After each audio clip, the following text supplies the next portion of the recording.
How can someone create a spectacular brand known all across the world for less than £100? Well, today we're going to be speaking to someone that has done just that. Ellington Timepiece was created by 24-year-old Teri Elizabeth Ellington. The unique watch line was born in 2017, which started with Teri designing watches from her bedroom. And with her last £80 after losing her job 2 months before Christmas, Teri started the business with her first design, the Grey Sheba. And as they say, the rest is history. Teri, hello and welcome to Talk Business With. Hi, thank you so much for having me. Oh, thank you for joining us, Teri. We're excited to talk to you today. So take us back to the beginning. There was a point in your life where making the business 30 under 30 list and everything that you've achieved so far must have seemed like an impossible dream. Tell us about that difficult season, Teri. Yeah, going back now, it's got almost 3 years to when I actually just about started Ellington Timepiece. I definitely wouldn't have thought that I'd be doing what I am doing today. You know, talking to you, the billboard, when I was in the House of Fraser, selling my products, things like this, you know, customer service. It's definitely something I definitely didn't think that I'd have been doing, especially when I was 21. I was still struggling with social anxiety and struggling with mental health to some aspect. And yeah, so definitely now being where I am, it's in itself, when I look back, is a huge achievement. But going back to when I was 21, after losing my job 2 months before Christmas, you know, not really having any money, it was definitely a difficult period in my life because I wasn't sure, even though I was only 21, I wasn't sure exactly where it is that I was going to go. So take us back to that season, Teri. Like, how bad did things get for you? So there's kind of two parts in my life really that were quite bad. One of them, which was when I was 16, when I struggled with my mental health. You know, I was at a place where I was just finishing school. I sat my GCSEs at home. I was struggling with eating, depression, anxiety, panic attacks. You know, at 16 years old, it's a very difficult time anyway, but especially when you're then struggling with mental health. And then the other part of my life was when I was 21, which was 2 months before Christmas. You know, I thought that I was going to kind of go into kind of animal management, animal care. That's where my life was heading. I'd been volunteering at a vet's and I'd been given this opportunity to work there. I was working full time. And I thought, maybe this must be it. Then fast forward, you know, a couple of months working there, 2 months before Christmas, you know, being pulled into the office saying that, you know, your job's not here anymore and things like that. I remember getting in the car, driving home, and the first kind of thoughts were to my head were, how am I going to live? How am I going to finance this car that I'm driving? How am I going to pay for my mobile bill? What am I going to do next? And it was the same sort of thoughts I had when I was 16 years old, thinking to myself, what am I going to do with my life? So it kind of, even though it was many years later, it was the same sort of feelings that I had going back then as well. Yeah. Part of your story, which people will find fascinating, is that here you are, £80 in your pocket, no job, backed into a corner, and yet you're able to use that cash flow to create this brilliant brand. Talk us through that process and what you did and what you've learned during those first few months. Yeah, so as I said, I lost my job. I was driving home thinking, what am I going to do? I was struggling to pay for my car, struggling to pay for my phone bill. And I literally had, you know, after a few years, I had only £80 in the bank. My dad was covering my food costs, you know, things that I needed like that. He was covering for me because I was still living at home, you know, and I was at this place in my life where I was thinking, what am I going to do with £80? What am I going to do?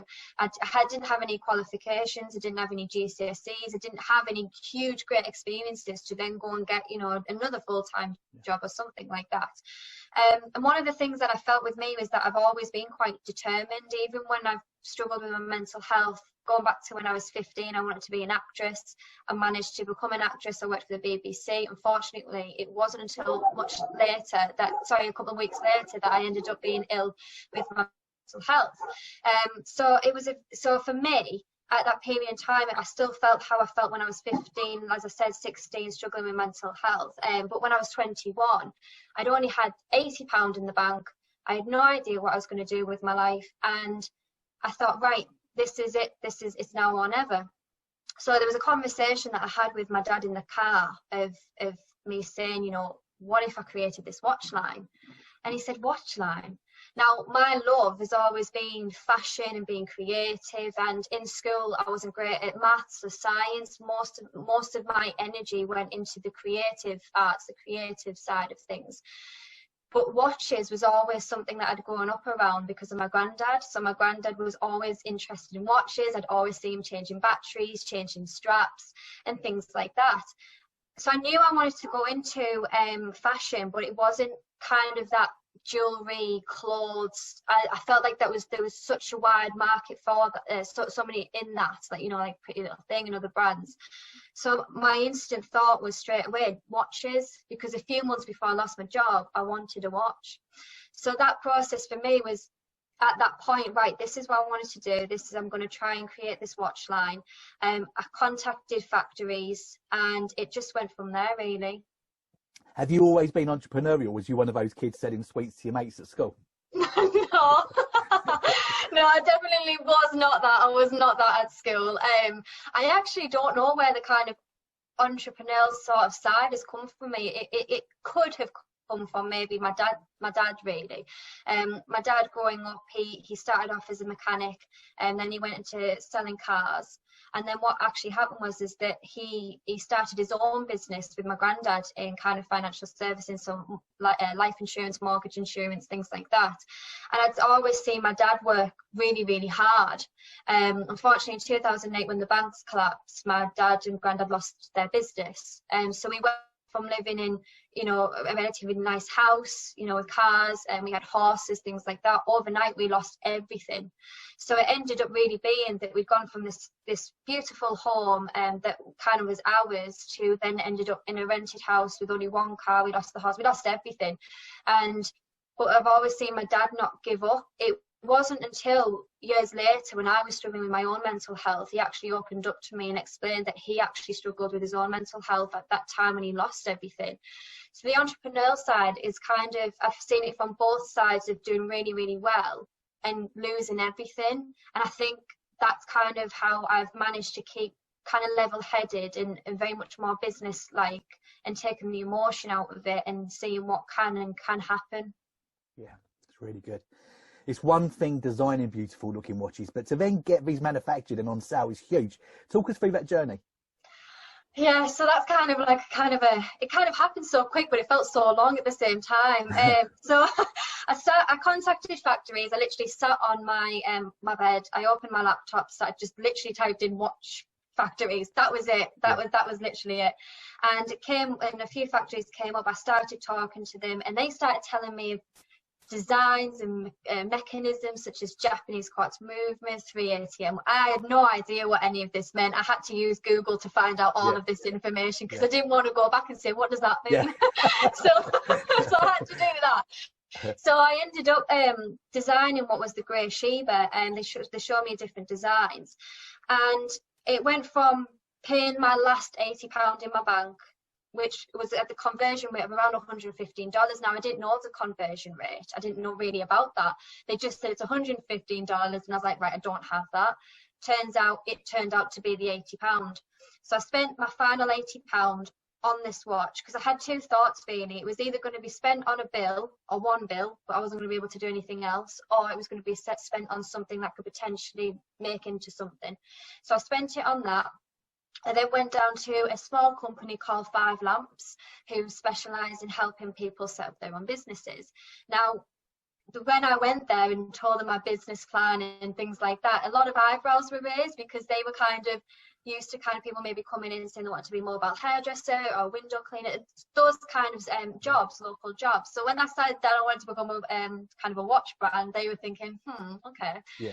But there was a guy there called Chris Butler who believed in my vision, believed in what I was creating, and he really helped push that. I got some funding through 5 Lamps, and that allowed me basically to create in a certain amount of units. And I went back to the factory and said, this is all I've got, what can you do? And they told me, we can make 300 and you can have 3 colours. So I used what was maybe seen as a disadvantage because I wasn't able to buy so much stock, and I used it to my advantage and made it as a limited edition collection. And from my own mental health story and journey, I used my dog who helped me get through my dark times, which is Sheba, and named it after her. Yeah, so good. How did you identify the skills you needed to make the business work in those early days, and what did you do to fill any gaps within your own skill set? So going back, really, I didn't really have kind of any skills, to be honest, because I didn't go to college and study business or, you know, money or anything like that.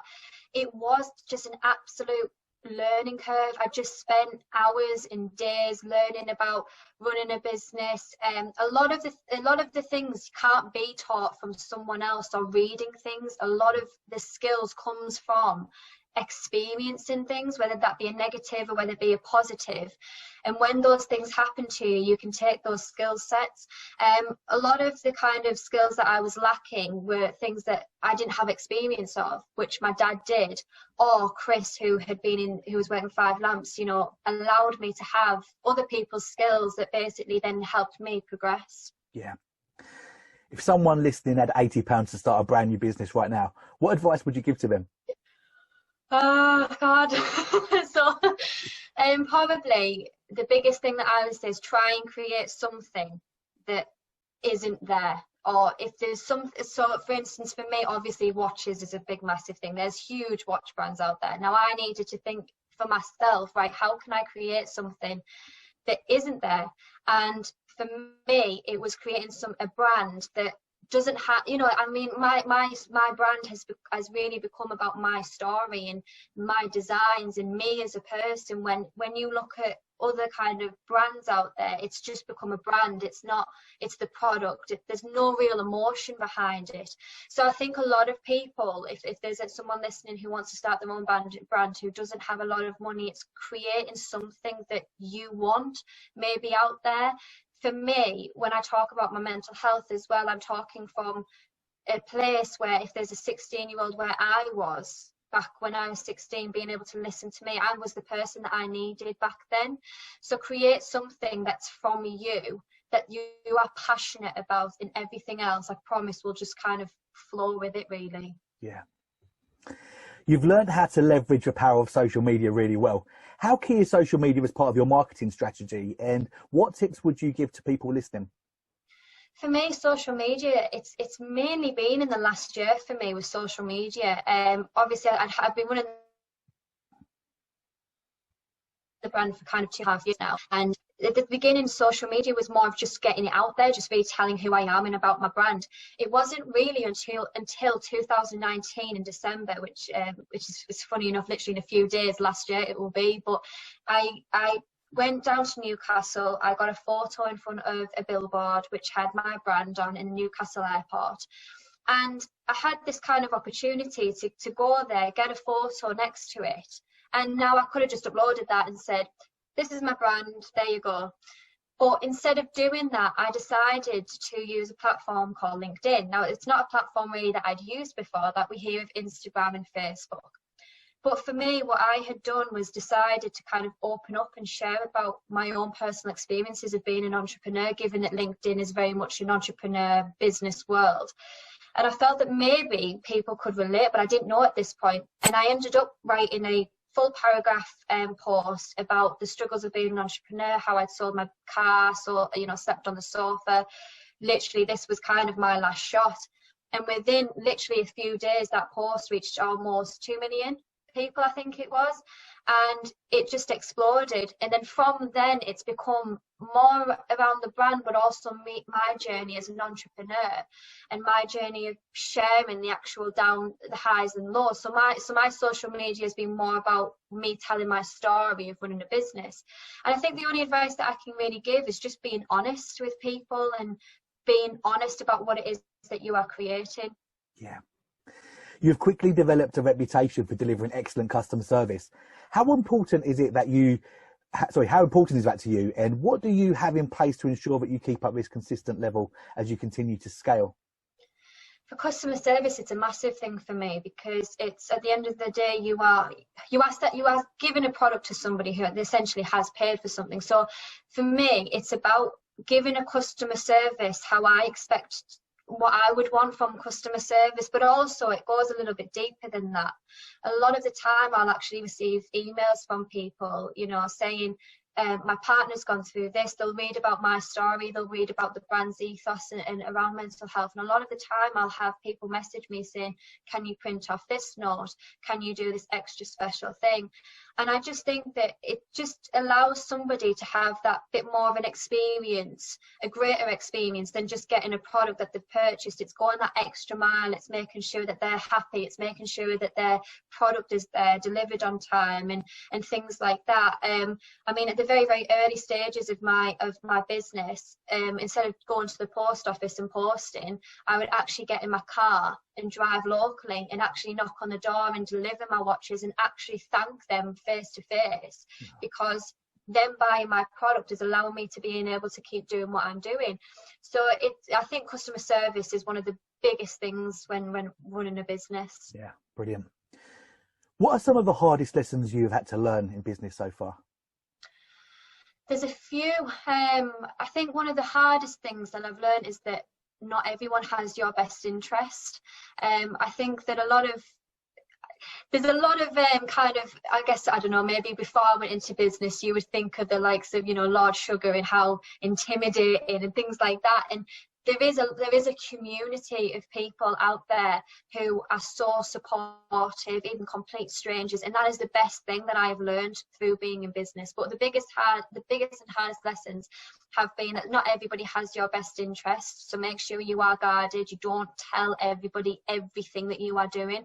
There are certain things, certain projects that you should keep to yourself, and probably cash flow as well. I think in business, cash flow is the biggest, you know, being that there is really running a business, and it's hard. You know, you've got to have an amount of stock, but you've also got to market that stock. So it's kind of a juggling act, as well as making sure that you are okay as well. Yeah. Do you still get a buzz when you see someone wearing one of your watches? Absolutely. Not long ago, actually, there was somebody, a close friend of mine, who was in a cafe. I'm not sure where it was now. I don't think it was local as well. And the woman opposite her was wearing one of my watches, as well as the waiter. So complete strangers. Yeah. There were 3 people wearing my watch.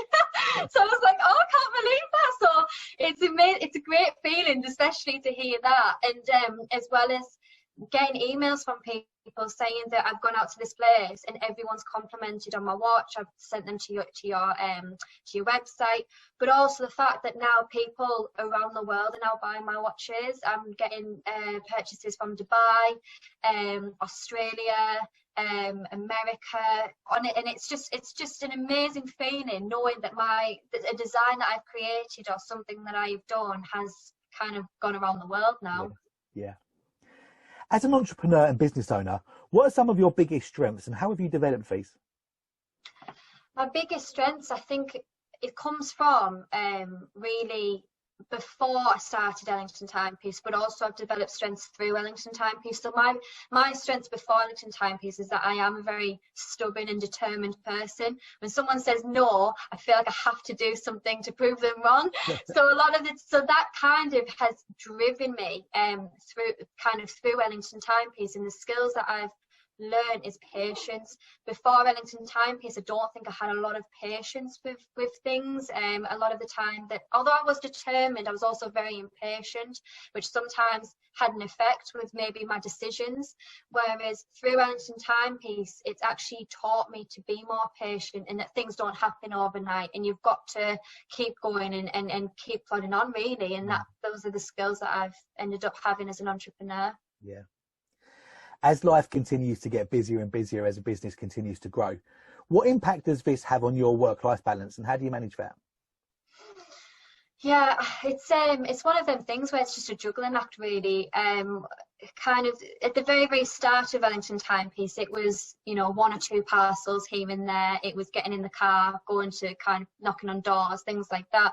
Whereas now it's become a very much of a juggling act of going online, doing orders, packing orders, seeing to customers, making sure that cash flow is great, and buying products, and also designing the new collection. So it has become sort of that my diary, I don't even have it with me, but my diary is so full, and I've got to get, and I have a little tick list in order to make sure that throughout the day I manage to tick everything off. I believe that if you don't have something in place to kind of keep you level-headed and not get so overwhelmed, otherwise it's just, even for me, it just blows my mind, and then I can't get through everything. So as life continues and it gets busier and busier, and as the brand grows, eventually I'll have kind of people that will kind of do things in different areas, which at the moment I've been very, very fortunate. I've had a designer who's helped me design the logos. I've done them and then he's designed them. I've got someone helping me with the brand in terms of getting them into jewelers, which we've just got in one in Manchester. So as it's getting busier, there's more and more people coming on board. Yeah, that's brilliant. I mean, just on that, Teri, if anyone's listening, is that something that you'd like people to get in touch with you about, if there were any jewelers or independent websites? Yeah, absolutely. How do people do that? So they can go to just ellingtontimepiece.com, and they can contact me through there. The social media channels is Ellington Timepiece, and then for me it's official Teri Ellington. We've been in One Jewelers for the last, Hillier Jewelers in Teesside, they've had the Sheba Collection, the Amare Collection, they're going to get the Olympus Collection, and we've now just got in one in Manchester called NC Jewelers. So if there is anybody listening that would like to kind of stock them, then of course please get in touch. Yeah, okay, awesome. As we sit here in early 2021, you have a fantastic, engaged audience interested in everything that you produce at the moment. How does a business keep that momentum going? It's kind of given something new, really, something new and exciting. I remember when I announced that I was creating the Olympus collection, which it seems so long ago, but it's kind of not at the same time. I think this year has just kind of been a funny one. But I remember literally designing the Olympus collection and telling people and giving little hints here and there, and people were so excited. But the way that our cash flow was kind of running at that time, it was very much, and also the time frame with getting the watches manufactured and produced, it was a pre-order. So it was giving little hints, and people started to really pre-order and get excited. And then when the Olympus collection arrived, I showed a video of my nana actually opened up the very first box, because they've been in quarantine for the whole of 2020 really, and I wanted to surprise them, so I actually had them delivered there so that my nana could open it and see the watch. So that was lovely to share. But in terms of engaging with social media, again, it's just kind of being honest and sharing exciting new things and making people feel they're a part of something, and I think Ellington Timepiece does that. Yeah. When someone hears Ellington Timepiece, what is the first thing that you want that person to think? The first thing I'd like them to think is that Ellington Timepiece is more than just a brand. It's a kind of, it's been built around hope and inspiring. From my own personal struggles and my own, I like I said, I had no money, I had no experiences in business, and to be where I am today, for someone to say Ellington Timepiece, I want it to be about the kind of story behind it and how you can achieve things, and that the watch that you're wearing isn't just a watch, or the necklace that you're wearing isn't just a necklace.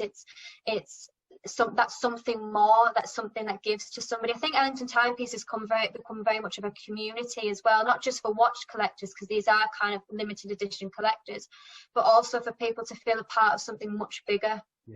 Yeah. You've done a great job championing mental health issues. What would you say to someone listening that may be where you were? So being where I was at 16, I talk about this quite often because I feel like this is the best way that I can kind of explain the way that I was feeling. And I think for a lot of people is that with mental health, there's kind of 3 stages. When I was 16, it was what I would call the first stage, which is you are getting these sort of feelings that you can't explain. You become ill. Like for me, I became ill overnight, but I didn't know how to explain it. When you fall over and you break your arm, you go straight to the hospital, you have an x-ray and they tell you, yeah, you broke your arm. When you're first struggling with anxiety, it could be something like, for me, I'd literally gone to the shop and I started sweating, I started feeling sick, I couldn't breathe, my heart was racing. Now for me, I thought I was having a heart attack, and it wasn't. It was this panic attack feeling that I felt that night that changed my life when I had those same feelings. So when you're 16 or when you're at that first stage, it's so hard to accept and pinpoint where it is and that you might be going wrong, or that why you don't feel very well.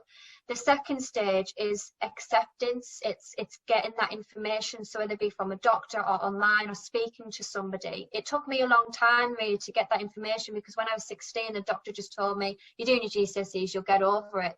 It wasn't until I was 18 that I was taken seriously about the way that I was feeling. So the second stage is kind of acceptance and getting the help that you need. And then the third stage is where I am at now, and I will be for life, that I have learned my own coping mechanisms, and that I've learned that it's not something that's ever going to go away. It's not curable, but I live with it and I accept it, and I've learned through my own kind of weaknesses what my strengths are and how I've used them to get through the day. And if I start to feel unwell, then I know why I'm feeling unwell. So if there's somebody listening to to that first stage or even second stage, it's kind of identifying about the way that you are feeling and seeking that help. Is that Sheba trying to get in on the video there, Teri? Is that, sorry? Is that Sheba in the background? Yeah. Yeah. Sheba's saying hello. Her ears were burning. Apart from right now talking to us, what has been the biggest highlight of your career so far? God, there's been kind of little. It's not just been one biggest highlight. It's been little ones that have kind of made it's just kind of one big bubble, I guess. I mean, what I've learned is that the kind of being in business and being an entrepreneur, I can't get my words out there. You are not going to get so many highs. You're going to have so many lows, so many struggles, and I hope that doesn't put anyone off, because the thing is, with those struggles and with those lows, it allows you to appreciate the highs. So for me, my little kind of highlights have ended up being a kind of look back on how I've achieved things. So definitely the billboard was one of my biggest highlights, because essentially it's kind of led me to being the 2020 that I've had, and moving into an office, the new collection, the Olympus collection, things like that. Yeah. What are your plans for the future for both you personally and for Ellington Timepiece? For me personally, I want to get more into colleges and universities, and kind of doing this with you today, talking about being in business, being an entrepreneur, and also kind of educating around mental health. One of the biggest things that I talk about is that when I was like kind of at school, which I think is such an important age, because when you're 15, 16, you leave school and then you kind of left into this big wide world. Now, when I was at school, there wasn't any inspirational stories. You know, we heard of celebrities and, you know, not everyday life people who can inspire young people. And I think that is so important to kind of, for me personally, to kind of show what can be done. I think that's what I needed when I was kind of at that age. For Ellington Timepiece, I'm hoping that we can create more collections, more jewellery, even go eventually into handbags and shoes. That's kind of where my vision is, and eventually take global domination, but who knows? Yeah. That's so good. We're going to be cheering you on as well, Teri. Thank you so much for your time in, I know how busy you are. Really appreciate you connecting with us today. You mentioned your social media earlier on. What is the best way for people to follow your journey? To follow my journey would literally be on ellingtontimepiece.com. There you can read about our story, you can get in contact, you can see our products, but also on other social media platforms, it is just Ellington Timepiece. And if you want to follow me personally, which I talk about mental health and talk about other things in business, it's official Teri Ellington. Awesome. Teri, thanks again for your time. Really enjoyed talking to you. Thank you, you too. Thank you so much for having me. Thank you.